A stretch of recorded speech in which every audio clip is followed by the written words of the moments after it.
If you are worried about the next recession or possibly a war coming into our own country or us having to go into war, just more so being prepared for any worst case scenario when it comes to a crisis. We are going into 2025. We see a lot of things that are tripling down, and it kind of is bringing a lot of awareness as to how we should go about things within our current country, living in the US. So I just want to break down a few things that will be able to help you guys out regarding the process of how to juggle all of these news and all this information and really trying to dig deeper, especially within this new year, how to really handle it properly. First half of this series would be dedicated to being financially prepared, okay?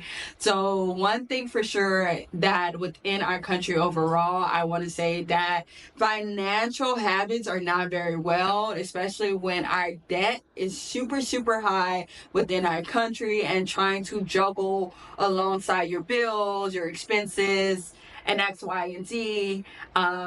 Wages may not be being more than what you technically need. It's just a lot, right? So we're trying to figure out how we're going to juggle all of that while still being financially prepared, okay? So first thing first is building an emergency fund. You want to make sure that you have an emergency fund that can be built up within a 3 to 6 months expense, okay?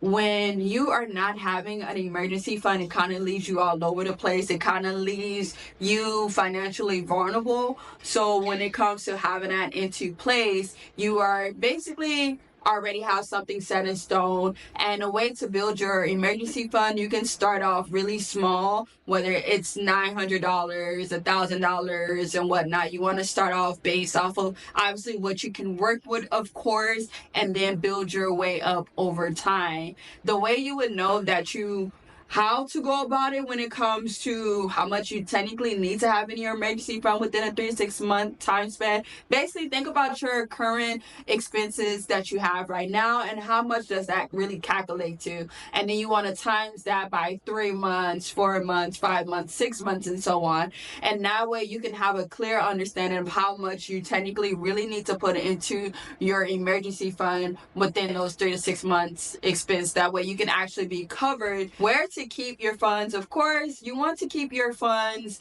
whether it's in a high yield savings account where it can basically build up over time. There's a lot of different types of high yield accounts that I may add in the description box, or I may add on the screen here.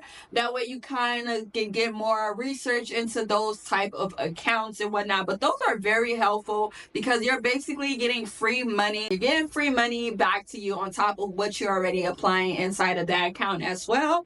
Alongside, I do suggest keeping maybe a safe. That way you can have important documents in there, or just actually cash on hand when it comes to an emergency fund. Whether you want to keep a partial of it in cash, or you want to keep all of it inside of an account, you can do that as well. Or if you kind of that type of person that prefer all cash, then so be it. But I would just highly suggest that a high yield saving account is kind of the way to do it, especially when you want to get that free money out into your account out. And then on top of obviously financial preparedness, you want to make sure you are managing your debt, focusing on that high interest debt, okay? Focus on those payments that have high interest and go from there, okay? From highest to lowest. If you want to do a different method, whether it's a snowball method or whatnot, there's a lot of different methods out there that can help you with your debt management. But obviously you want to go with the one with the highest interest first and then trickle your way down.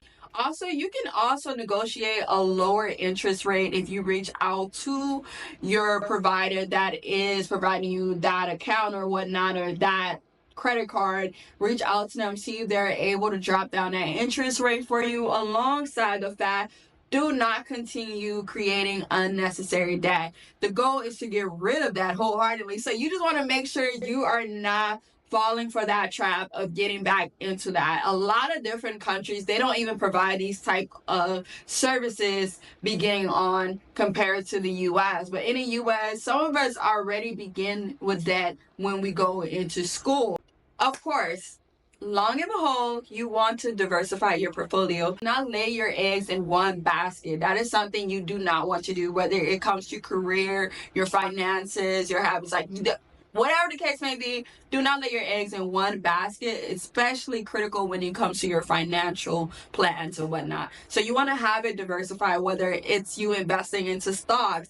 And a way that you can kind of start in the beginner path is like going with Robinhood, Fidelity, and whatnot. Those are different types of apps and accounts that you can really start off with, just as a beginner. And I can add some details in the screen here or down in the description box if not. But you can go with stocks, and you can also go with mutual funds and different bonds as well when it comes to diversifying your portfolio. Invest into real estate. I highly suggest to do so, whether it's through commercial, whether it's through residential properties. It's definitely something that you want to go for, even if it's you purchasing a lot, and they're just holding on to it. And if you decide to build something on it, that's even adding more value. If you decide to sell it over time to someone, an investor or whatnot, that wants to purchase that land or whatnot, it may even go higher than what you originally purchased it for. Or as paying attention to what's available to you. There's a lot of free sources out there.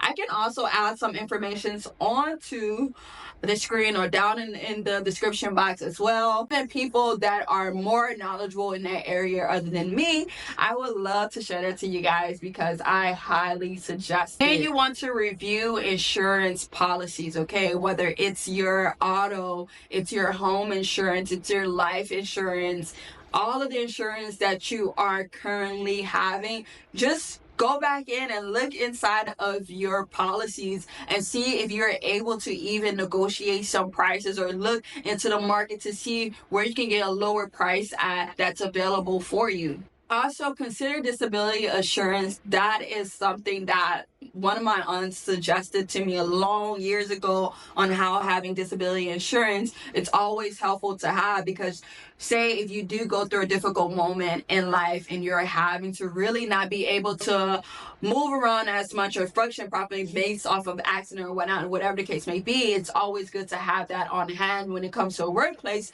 because you're basically covered for the most part.